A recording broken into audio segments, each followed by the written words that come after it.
Welcome back to Hamilton Lifestyles.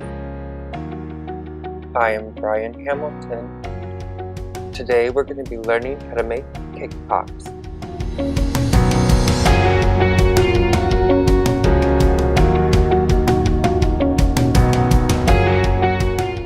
Some supplies you're going to need are your choice of cake mix, your choice of frosting, cake pop sticks, a large mixing bowl, spatula, and wax paper. Cook the cake according to the directions on the box and then place in a mixing bowl and break it up once it's cool. Then you're going to add the frosting a little bit at a time and make sure to add no more than half a tub.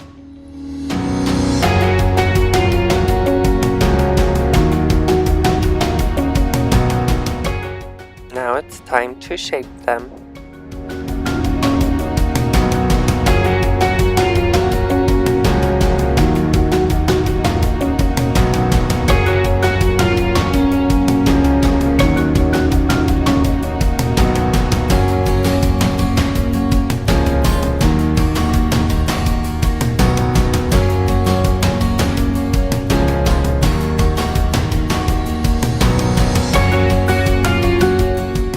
Like, share, and subscribe.